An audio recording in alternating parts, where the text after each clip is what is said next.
I grew up in a world that it was okay and sometimes necessary for grown men and women to touch me without my permission when I wasn't okay with it, to hold me down on a table when I was hysterically crying and do things to me against my will. I grew up in a world where their words and their opinions about my body were meant to be some type of indicator as to my health, when in reality it was really just forcing a 8-year-old little girl down a really bad path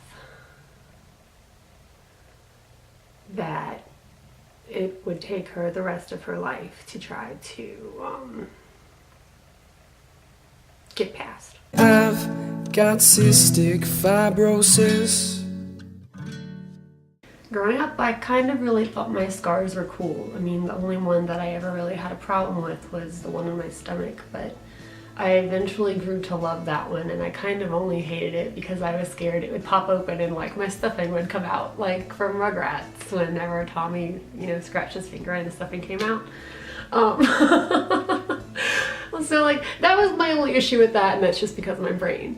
Like all of my IV scars, I thought they were so cool because they kind of look like little alien faces, and all of these, the physical scars, they all have stories, and I get to tell people these stories or make up cool ones or whatever. It's kind of a conversation piece or a way for me to spread awareness. Or there was a little girl that I taught dancing to 7 years ago, and she had sickle cell, and she was 2 or 3 years old and had just gone in the hospital and had her own little alien-faced IV mark. And I went to bring her to the bathroom, and she was trying to hide it, and I told her not to hide it, and I showed her my own. And there was something so empowering about that moment for me to share that with her, and she immediately just felt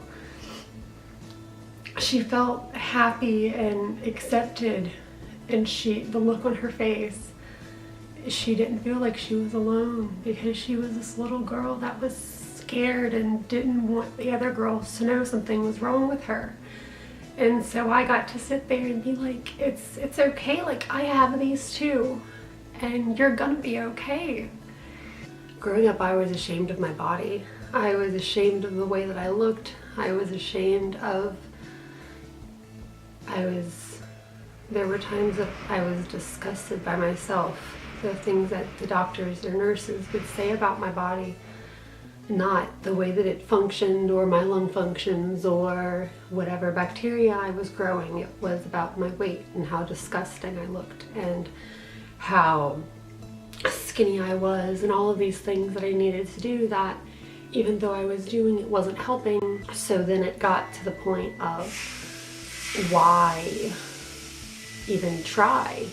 Why force myself to eat whenever it's not okay and I don't feel okay? And then I got to the point that I was just going to rebel, and I didn't want any of this food inside of me because it made me feel gross, because they made me feel gross. And so then I would make myself throw up. And it was kind of the stress reliever of, if this stuff isn't in my body, then I don't know how to explain it, but I would be ashamed of doing that. And my whole life just became this giant pit of shame. I had all of my parents' friends and family and my friends' parents or teachers. Everyone would grab at me, they still do, just grab at me and make these comments about what my butt looks like, or oh, my wrist is this tiny, and oh, like I sure do look better this day than I did this day because I looked so bad. And it's just like this never-ending pit of everyone having their opinions about my body, and my own opinion is clouded by all of their judgment. And the only thing that I hear whenever I look at myself is everyone else's opinions and all of their criticism and all of the things that hurt so bad. I think once I moved out on my own that I was able to kind of just shut myself off from the rest of the world for a while and just block all of the voices out. Once I could block the voices out, I could listen to myself and find out what my opinions really were. Did I really believe what everyone was thinking about me or saying about my body? The older I got, the more I was really able to grasp just how much damage all of the things that had been done to me had done to me. The words and the actions and the humiliation, the nicknames, a lot of really not okay things happened, and it all happened because of my body and the way that my body looked, and I couldn't control the way it looked. I mean, I was a child. I was a dying child that went to these doctors to have them, you know, find ways to save my life or prolong it or, you know, stop these infections from causing damage. And instead I was sat there and picked on and ridiculed and just made to feel awful about myself. There was nothing ever encouraging. There was nothing ever, there were no niceties. There was no one sitting there saying, you know, we want you to be able to gain weight so that you can feel better. It was, you need to gain this weight because you look ugly.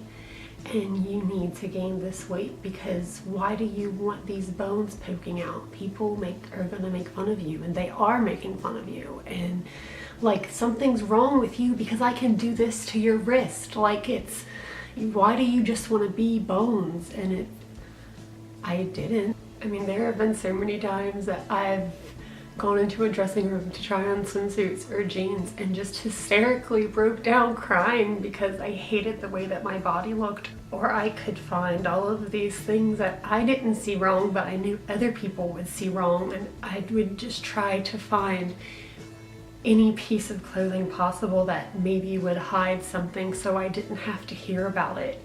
But then if I did that, then I would still hear about it, and people would still come up and grab on me and be like, oh, this right here looks better. And I don't know why people think it's okay just to walk up and grab me and touch me without my permission, and think that it's okay to make these comments about my body. Some of them mean it lovingly, but I just see it as nitpicking and hurtful. You would think that the people that are supposed to love you would be the people that wouldn't pick out all of the things that they know you have problems with and your insecurities and just shove them back into your face.